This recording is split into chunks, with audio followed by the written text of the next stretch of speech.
You're an amazing guest. Thank you, Mello, for being here. This is Dope Nostalgia. We talk to artists for who did big things in the 90s and see what they're up to now. Um, we got to tell our audience too, like the Godfather of Latin Rap is a very prestigious title. So when you were starting out, who were those people who influenced you to bring your brand of music to the world?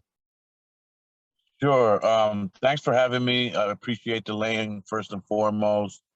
But yeah, to get to that, there were several, but I think the most important ones for my growth of Spanish and bilingual was Mr. Chick of the Meme Machine.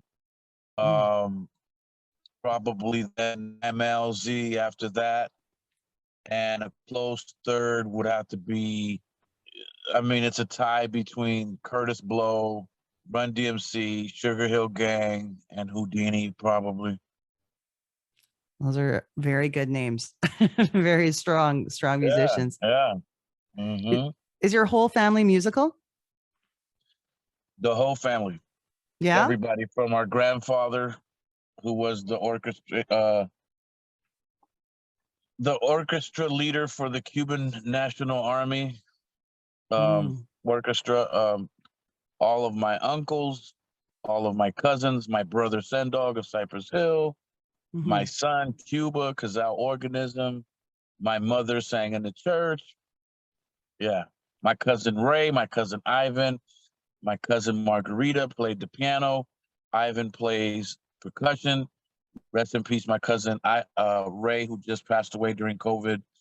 He played trombone. And my uncle Piano plays clarinet, still in Cuba, in Havana.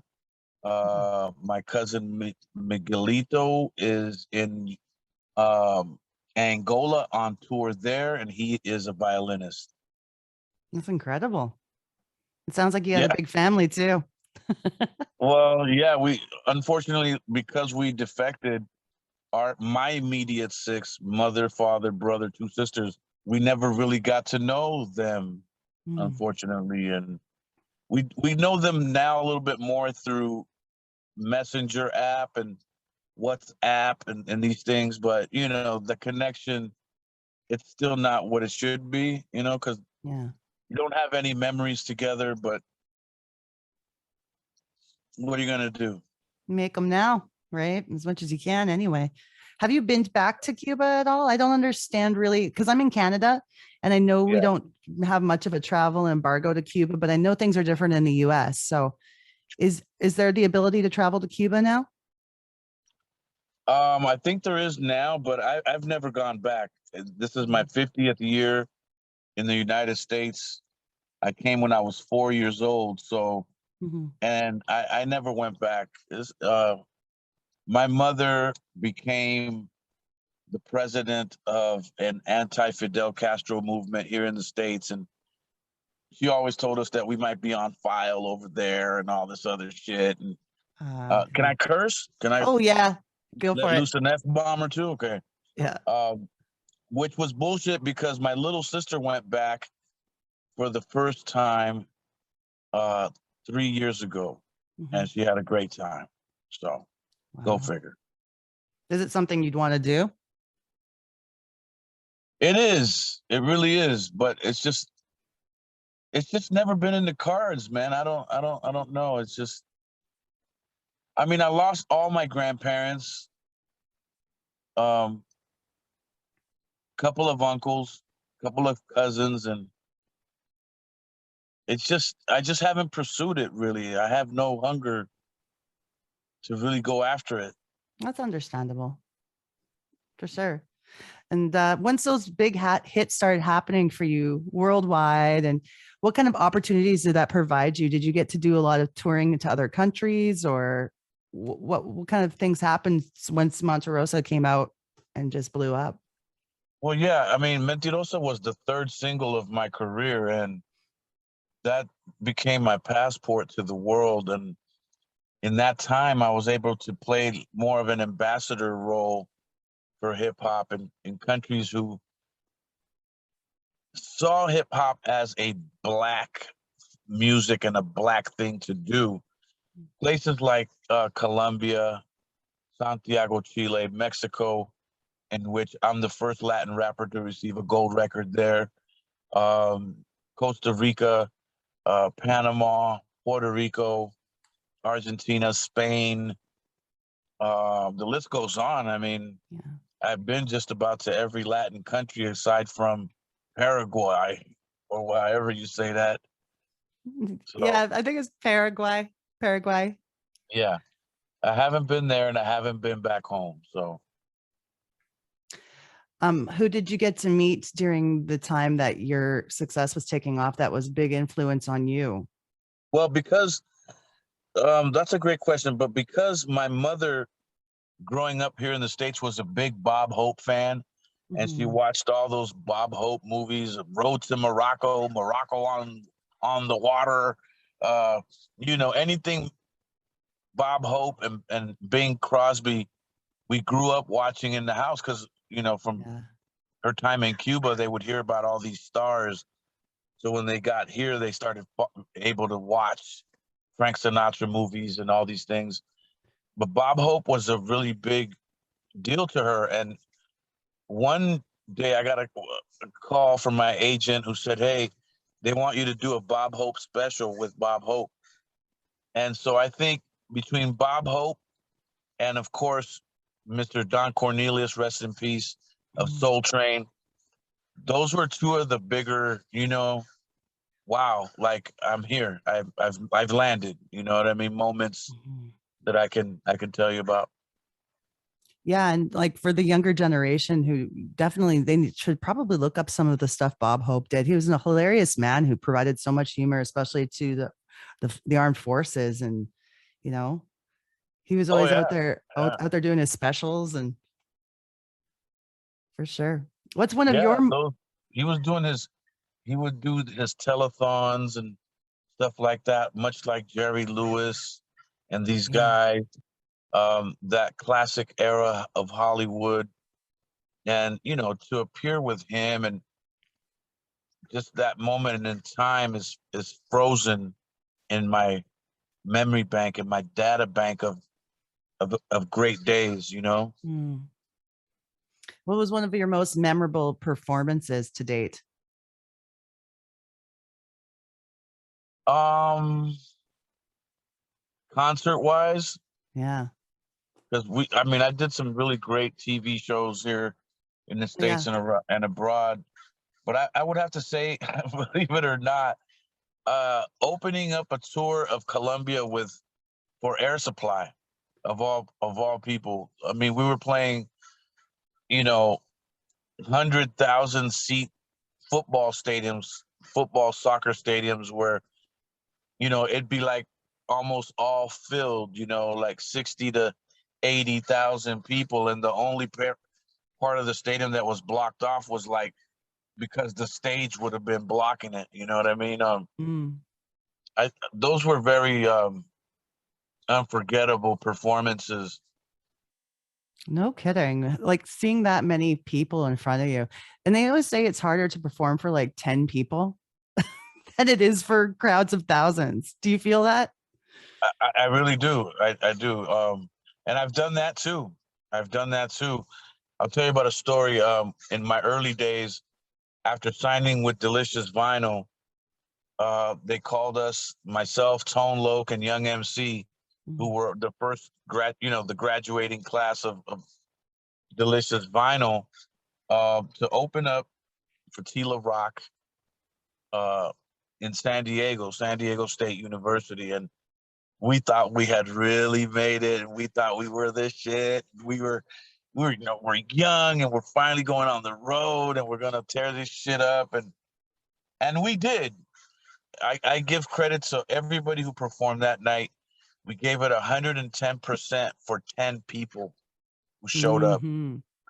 This is 1987, 88 in there. And one of those people happened to be a rep from Capitol Records, an A&R rep, who had driven from Los Angeles to see my show Did you and know they were going to approached be me. there? I had no idea. Oh, I wow. had no idea. We went hard. I mean, when you have guys like Sen Dog and Be Real of Cypress Hill dancing for you, and DJ Muggs as your DJ at the time, Mhm.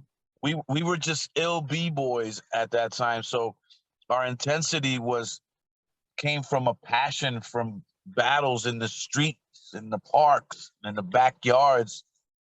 So we were already groomed for more people than that. But if 10 people showed up, they could get it. They could Yeah. get it too, you know. And so we went hard, and then I got approached by this rep, Kenny Ortiz, and the rest was history. They picked up my Delicious vinyl contract for, I believe it was somewhere in the neighborhood of 35,000, and next thing you know, now I'm on Capitol with a 7-album deal. That's incredible. Your time on Capitol Records, was it all a good time? Because I know Oh sometimes when I no, talk to no. people and those labels can be real tough, and sometimes Well, you I don't mean, realize that you're paying for so much of what they're giving you. yeah, I mean, I think everything could have lasted a little longer had it not been for the MC Hammer scandal Oh, that happened, that rocked the building, and you know, the FBI got involved and came through and escorted all the execs out and really cleaned house, because it really hurt our third albums, our second and well, my second, then going on to my third, myself, the Beastie Boys, Paul's Boutique album, Mantronic's album, King T's album, Little Shane's album, got lost in the sauce, and we were never able to really recover from that. wow. Yeah. Well, I'm glad that things are going well now. And what are you currently working on musically? I'm doing a lot of, and have been for the last, I don't know, 10 years, probably, no, like 5 years, singles and videos. So if you want to check anything out that I've put out, just simply go to YouTube. My channel is Mellow Man Ace TV, and there you'll see stuff that I've been working on, that is more organic and, you know, doesn't have the big machine behind it, but Mm. I believe it's still quality work, you know, that I'm leaving behind. And even though it doesn't find mainstream or pop radio, because, well, we know that that's a different monster altogether, where payola is the name of that game. And unless you have a rich uncle or $1 million budget, your song will never reach that level, right? So Mm. um, I'm much like any other YouTuber now. It's like I own everything, but the downside is that you gotta trap traffic to your work. You know what Yeah. I mean? Where before the big machine did that for you. You could just be at the mall spending money or at the club. You know what I mean? Now you Right. got to work round the clock. You know, and while the competition is doing Easter and Thanksgiving and Christmas, I'm in the studio and I'm making music and doing things that I want to do.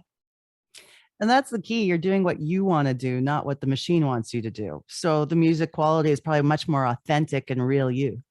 I gotta say so. I gotta say so. I believe that. Yes. Mhm. So tell me too about getting together with your brother for ghetto therapy, how that all came about. Yeah. Ghetto Therapy came about on Sen Dog's album, label record company that he started in '04, '05 in there, and it was called Latin Thug Records. And he got a whole bunch of money from Koch Distributor, and he called me up one day, said, "Hey man, you know, I got $20,000 for you right here. You want to come make an album?" I'm like, "Sure, I'll be there in 35 minutes." And no, but realistically, he got paid, put some money in my pocket. I said, "Let's go, let's do it." You know, and we started to take tracks. We had a pile of CDs to go through, and we sift through those while, you know, when he was coming home from tour with Cypress Hill, or I was coming back from a spot date wherever, and we'd make the time to pick tracks, and we got stuff from Be Real and DJ Ace and Scoop DeVille and Warren G and so many guys that contributed to that record. DJ Ace of the Rhyme Syndicate as well. And what we did was I would put together all the ideas concept-wise, rhyme styles and all that. And then Sen would come back into town, come in the studio, listen to what I did, and then kind of follow suit with whatever cadence I would create, whatever style, and then right to the exact same concept that I came to, that I would come with. And it worked well. I mean, we worked really well as a team like that.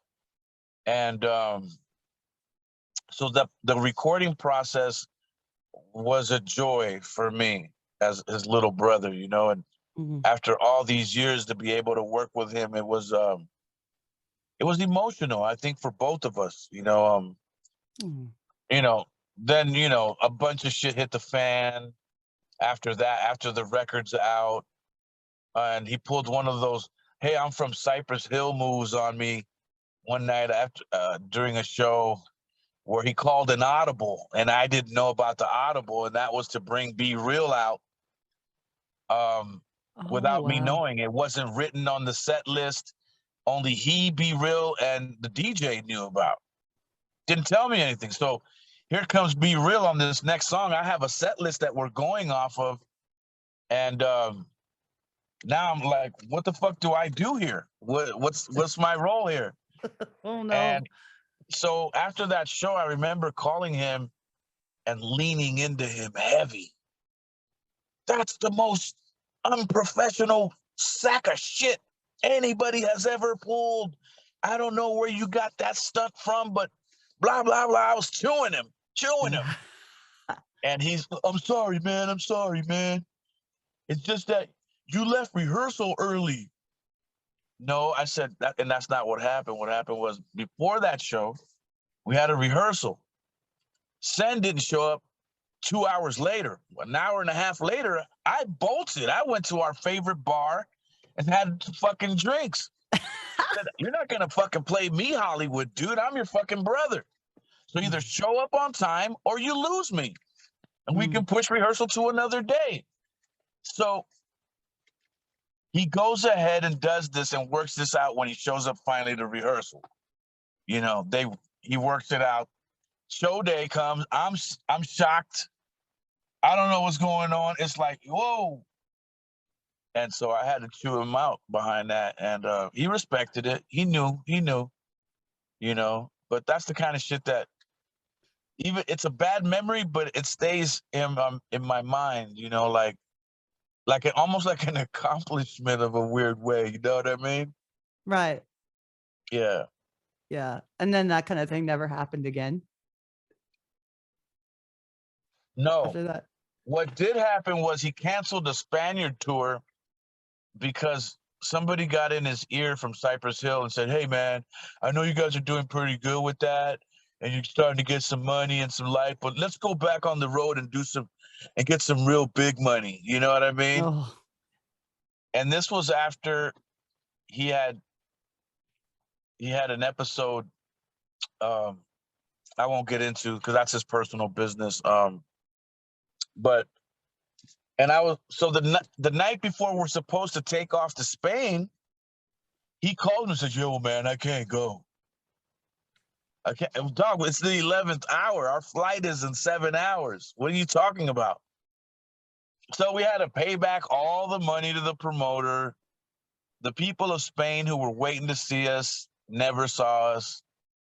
And that was a shame. And I just, at that point, I had enough of those kind of stunts. And I it's not what I'm about, you know? I've always been solo, so I don't have to deal with a lot of other letdowns or group members not willing to travel or not wanting to go here or there. Right. I've never had to deal with that, so I don't put up with it. You know what I mean? And needless to say, some other things happened that were personal to him, um, that happened with his label and stuff, that he just walked away from it like he didn't care. Mhm. Yeah, so that's how that it just kind of fell apart. It's very hard to be in a group, a band situation. It's much easier to find people to work for you than anything. And work with you. Yeah. No Well, doubt. with that being said, are there any collaborations musically that you'd like to make? Well, right now, yeah. I mean, I'm doing like a Super Friends. Ultimately, it'll be an album, but I have done the last three videos that I've done, one with Money B of Digital Underground, the other with Rodney O of Rodney O and Joe Cooley, and another one with MC Magic, and I'm working on one right now with Dana Dane. And the list of people who have already agreed to come on this album are Yo Yo, JJ Fad, Second and None, Domino, Chub Rock, Diggable Planets. So Wow, it's gonna be insane when it's all said and done. that's going to be amazing. I can't wait to share it with all your fans. All that info, they're going to be excited. What Right on. album? What album track did you ever do on any of your albums that you wish would have been a single? Because I'm going to play a clip of it on the show for everybody. I wish. I mean, one thing is to be a single because we can make singles all day, Yeah, but to be a hit that I yeah. would have loved to have become a hit is one called Magnificent Mm, on the I believe it's called the Restoring Order album. And that's like a hidden gem of an album. mm. It's only on Bandcamp. Oh wow. Yeah. So uh that that album, I mean that particular song, I think it's that record, yeah. Magnificent. It's one of my favorite rhymes. Because before Bismarck, he rest in peace, passed away, you know, it was using his cadence from Nobody Beats the Biz, but flipping it in a bilingual manner that, if you ask me, is unparalleled to a lot of stuff that you get or that you hear or that you've heard. That one particularly, and if I had a close second, it would probably be a song called "You," YZU is Mhm. how it's spelled, on my Vengo a Cobrar album, which means I came to get paid. And that was also on an independent label. You might be able to find that one on YouTube. Okay. Yeah, Yeah, I'm going to play a couple clips so people get a chance to hear them. good deal. Yeah. And what's a concert that you went to that changed your life? I just had this conversation yesterday because I had another interview to do. And Oh wow. concert that changed my life was 1986 or 87. Myself, DJ Muggs, my brother, Be Real, Tomahawk Funk of Funk Dubious, and a couple of the street homies from the block. We're broke as hell. This is before records. Mm, We're broke as hell. We want to go see the Raising Hell tour. Run DMC, Houdini, LL Cool J, and the Beastie Boys. We didn't have no money, but we had a couple of cars that we could get in the vicinity. It was at the Greek Theater, big theater here that's legendary. mm, We get there and we had, we had some drinks and we had some weed that we could afford, and we hiked up a mountain. I don't know about.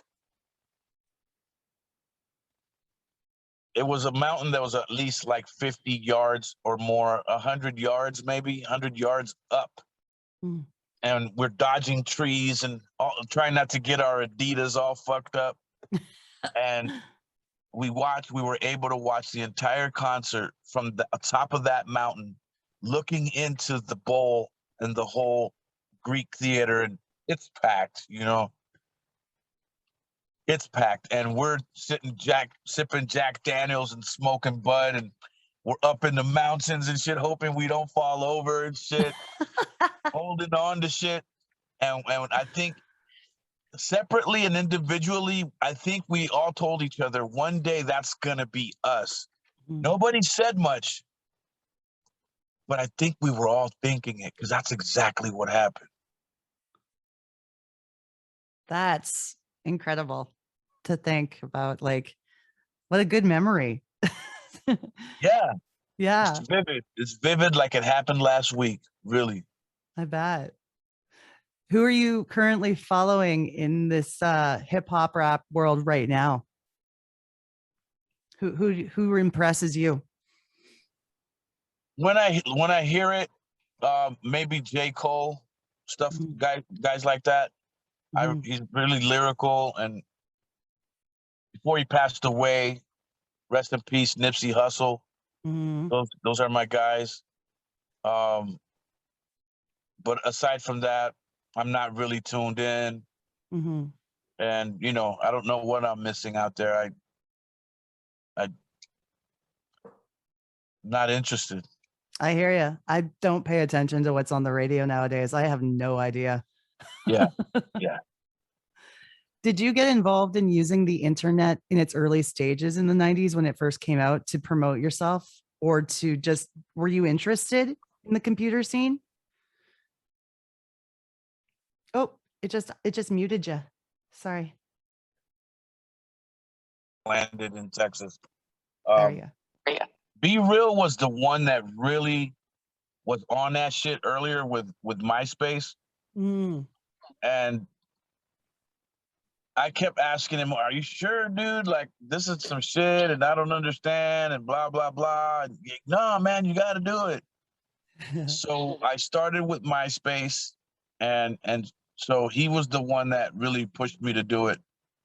I don't remember it in the '90s, mm, but in the early 2000s is when I got on board. yeah. Whenever MySpace, whatever year that was, I It was got a on good board. good way to actually connect with the fans one on one too. Yeah, yeah, it is, and there's no excuse now for not answering fan mail. True. Yeah, it's in your DM, and It's and nice. if you're gonna be a douchebag, then you'll still be that kind of a douchebag. But there's really no excuse nowadays. Whether You're it's 2 weeks from now or 3 months from now, it's gonna be there still. And you should yeah, reply. I do. I mean, hell, that's how you and I got connected. exactly. I'm grateful Yeah. for that. When you have that blue check mark on Instagram, I've always wondered if the mail goes, the DMs still get to you or not. Oh I yeah. don't know. Oh Yeah. yeah. Oh yeah. Oh yeah. Okay. Sweet. I'm going to wrap things up with one last question, of course, asking you about this being a nostalgia show. Is there any kind of food or clothing item, clothing line, toy, whatever makes you nostalgic for those days? Yes, and I recently bought it on the Facebook Marketplace app. It was an Evil Knievel stunt motorcycle Holy that with shit. the crankshaft. With the Awesome. crankshaft, I have it sitting in my living room. Every once in a while, I'll fly it off my front porch just to feel 10 years old again. That's incredible.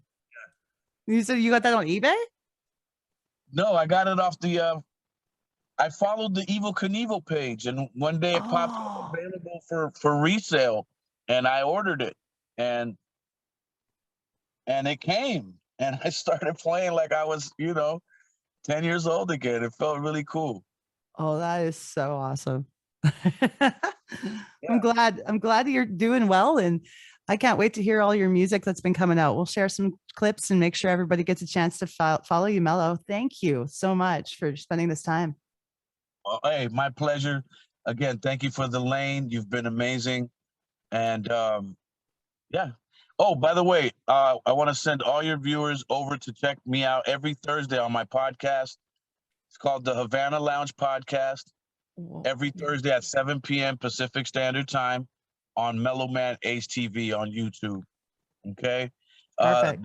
Thursday, tomorrow we'll have the rapper YZ from Jersey, who was instrumental in signing poor righteous teachers early on in their career.